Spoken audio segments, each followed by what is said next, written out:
கப்பலின் கேப்டன் ராபின்ஜனுடன் கதை தொடங்குகிறது. தொடக்கத்தில் கடற்படையில் பணிபுரிந்து வந்த அவர் தற்போது அகோர நிறுவனத்தில் 11 வருடங்களாக பணிபுரிந்து வருகிறார். இந்த நிறுவனத்தின் பணி சிதைந்த மற்றும் மூழ்கிய கப்பல்களை தேடுவது. ஒரு நாள் ராபின்ஜன் உட்பட சில ஊழியர்களை இந்த நிறுவனம் டிஸ்மிஸ் செய்கிறது.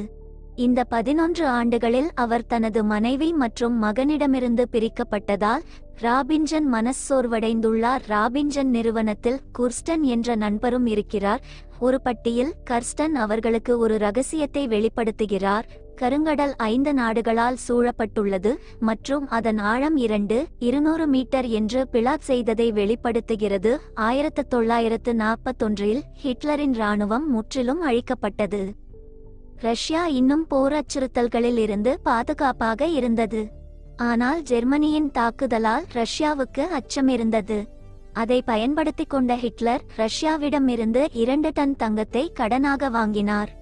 ரஷ்யாவிலிருந்து படகை எடுத்துக்கொண்டு ஹிட்லரால் ஒரு கப்பலில் தங்கம் நிரப்பப்பட்டதால் அதன் விலை மதிப்பிடப்படலாம். ஆனால் அந்த கப்பல் ஹிட்லரை அடையவில்லை. அது தனது பயணத்தின் போது கடலில் மூழ்கியது அல்லது வேண்டுமென்றே கீழே செல்ல திட்டமிடப்பட்டது. இதன் விளைவாக ஹிட்லர் ரஷ்யாவை தாக்கினார். 4 வருட போரில் மில்லியன் கணக்கான மக்கள் தங்கள் தலைவிதியை சந்தித்தனர். அதன் பிறகு ஒரு ஆராய்ச்சி நிறுவனம் படகை தேடியது. தங்கம் வைக்கப்பட்ட அதே படகுதான் என்று கூறினர். அவர்கள் அதை ஜார்ஜியா அரசாங்கத்திற்கு எடுத்துச் சென்று படகு இருக்கும் இடத்தை வெளிப்படுத்தினர். ஜார்ஜியா அரசாங்கம் அதை வெளியே எடுக்க ஒப்புக்கொண்டது. மேலும் ஜார்ஜியாவிற்கும் ரஷ்யாவிற்கும் இடையே போர் வெடித்தது மற்றும் வரம்புகள் கடக்கத் தொடங்குகின்றன. படகு இருப்பிடம் பற்றி ரஷ்யாவுக்கு தெரியாது, ஜார்ஜியாவுக்கு தெரியும். ஆனால் சர்ச்சை தீரும் வரை யாரும் கருங்கடலில் நுழைய முடியாது. மேலும் அந்த படகு கடலில் மூழ்கி இருக்கும். அதை அறிந்த ராபின்ஜன் ஒரு உயர்குடி மனிதனிடம் விவாதிக்கிறார். ஏனெனில் இந்த ஆராய்ச்சியில் செலவு உச்சத்தை எடுக்கலாம். மேலும் நிதி மிகவும் அவசியமாக உள்ளது. இந்த ஆராய்ச்சியில் முதலீடு செய்ய லூயிஸ் என்ற நபர் தயாராக உள்ளார். ஆனால் அவர் மொத்த தங்கத்தில் 40 விழுக்காடு பதிலுக்கு எடுக்க விரும்புகிறார். ராபின்ஜன் ஒப்புக்கொள்கிறார். அதே நேரத்தில் அவரது நண்பர் குர்ஸ்டன் மன அழுத்தத்திற்கு ஆளாகி தனது வாழ்க்கையை இழந்தார். இந்த தேடலுக்காக ராபின்ஜன் ஒரு முதலீட்டாளரை பெறுகிறார். ஆரம்பத்தில் பழைய நீர்மூழ்கி கப்பலை வாங்குகிறார். அதையும் மீறி அவர் அதை வாங்குகிறார். ராபின்ஜனுடன் ஒரு ரஷ்ய நண்பர் இருக்கிறார். அதன் பெயர் பிளாக்கி. அவர்கள் திட்டமிட்ட பிறகு பாதி ஆங்கிலம் மற்றும் பாதி ரஷ்யர்கள் உட்பட 12 பேர் கொண்ட குழுவை ஏற்பாடு செய்கிறார்கள்.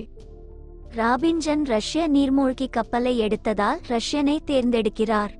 மேலும் கருங்கடல் ரஷ்யாவால் ஆக்கிரமிக்கப்பட்டுள்ளது. ரஷ்யர்கள் தங்கள் நாட்டு மக்களிடமிருந்து தப்பிக்க உதவுவார்கள். நீர்மூழ்கி கப்பலில் பயணம் செய்ய குறைந்தபட்சம் 12 உறுப்பினர்கள் தேவை. துறையில் நிபுணத்துவம் வாய்ந்த ரஷ்யர்கள் தேர்ந்தெடுக்கப்படுகிறார்கள். என்ஜின், தங்கம் மற்றும் சமையல் போன்றவற்றை பாதுகாப்பதற்காக சில ஊழியர்கள் பணியமர்த்தப்பட்டுள்ளனர். அவர்களுக்கு ஒரு அனுபவமுள்ள மூழ்காளர் தேவைப்படுகிறார்.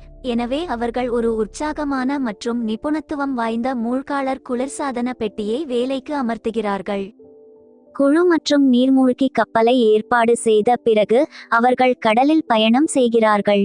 ராபின்ஜன் கடந்த முறை நீல வானத்தின் தோற்றத்தை கொண்டிருந்தார். அவர்கள் அனைவரும் நீர்மூழ்கி கப்பலில் ஏறி கடலுக்குள் தங்கள் பயணத்தை தொடங்கும் போது குஞ்சு பொரிக்கிறார்கள். குழுவின் ஒவ்வொரு உறுப்பினரும் தனது கடமையை எடுத்துக்கொள்கிறார்கள். அவர்கள் தங்கத்தை ஆய்வு செய்ய செல்கிறார்கள். இதுவரை எல்லாம் சரிதான். அனைவரையும் சேகரித்து கேப்டன் அவர்களுக்கு தகவலை வழங்குகிறார்.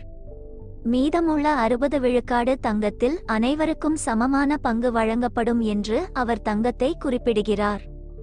ஏனெனில் 40 விழுக்காடு தங்கம் முதலீட்டாளரிடம் உள்ளது. டேனியல்ஸ் முதலீட்டாளரின் உதவியாளர். டேனியல் ராபின்ஜனுக்கு அறிவுரை கூறுகிறார். நீங்கள் அப்படி சொல்லக்கூடாது. அவர்கள் மனதில் காமம் இருந்தால் ஒருவரையொருவர் கொன்றுவிடலாம். ஏனெனில் அவர்களின் பங்கு இப்படித்தான் பாடமாக இருக்கும். கேப்டன் அப்படி பேசக்கூடாது. அனைவரும் நீர்மூழ்கி கப்பலில் வல்லுநர்கள். ஆபத்தான தேடலுக்கு பிறகு அவர்கள் படகு இருக்கும் இடத்தை அடைந்தபோது திடீரென ஒரு ரஷ்ய கப்பல் அவர்களை கடக்கிறது. அவர்கள் தங்களை காப்பாற்றிக் கொள்கிறார்கள், இயந்திரத்தை நிறுத்துகிறார்கள். இப்போது நீர்மூழ்கி கப்பலில் வெடித்த தங்கத்துடன் நீர்மூழ்கி கப்பலின் புரோப்பல்லர் ஷாஃப்டையும் கொண்டுவர திட்டமிட்டுள்ளனர். நீர்மூழ்கி கப்பலின் புரோப்பல்லர் தண்டை பயன்படுத்தி நீர்மூழ்கி கப்பலை தொடங்குவார்கள். இந்த இடத்தை விட்டு வெளியேறுவார்கள். பின்னர் அவர்கள் கிட்டத்தட்ட 2 அல்லது 3 மீட்டர் தூரத்தில் வெளியே டைவ் செய்து படகில் தேடுகிறார்கள். 2 டன் தங்கம் கொண்ட படகு அதற்குள் சென்றால் நீர்மூழ்கி கப்பலின் புரோப்பல்லர் ஷாஃப்டும் கிடைக்கிறது. கொண்டு வரப்பட்ட வண்டியில் ஹெவிவெயிட் சுமந்து செல்ல முடியவில்லை. அவர்கள் அடிப்படையில் நீர்மூழ்கி கப்பலின் புரோப்பல்லர் ஷாஃப்டை எடுக்க வந்திருந்தனர். உறைவிப்பான் தங்கம் மற்றும் புரோப்பல்லர் தண்டு ஆகியவற்றை வழங்குகிறது. இதனால் வண்டி கனமானது, இழுக்க சக்தி தேவை. அவர்கள் அந்த வண்டியை நீர்மூழ்கி கப்பலுக்கு எடுத்துச் செல்கிறார்கள், ஆனால் அவை தடுக்கப்பட்டுள்ளன. வண்டியின் பிடியை கட்டுப்படுத்தி தங்கம் அனைத்தும் அவர்களால் கைவிடப்பட்டது. புரோப்பல்லர் ஷாஃப்ட் மட்டுமே எஞ்சியுள்ளது. புரோப்பல்லர் தண்டுடன் உறைவிப்பான் திரும்பும். தங்கத்தை இழந்ததால் அனைவரும் சோகத்தில் உள்ளனர். மேலும் அவர்கள் நீர்மூழ்கி கப்பல்களை மேற்பரப்பில் ஓட்ட முயற்சிக்கிறார்கள். ஆனால் லூயிஸின் உதவியாளர் டேனியல் கேப்டன் ராபின்சனுக்கு ஒரு ரகசியத்தை வெளிப்படுத்துகிறார். என சதி செய்யப்பட்டுள்ளது. லூயிஸ் ஒரு பணக்கார முதலீட்டாளர் அல்ல. உண்மையில் அகோரா ஜார்ஜியாவுடன் சமரசம் செய்து கொண்டார், ஏனெனில் அவர்கள் படகை வெளியே எடுப்பது ஆபத்தானது. அகோரா உறுப்பினர்கள் திட்டமிட்டு நிறுவனத்தின் திறமையான ஊழியர்கள் அனைவரையும் பணிநீக்கம் செய்தனர்.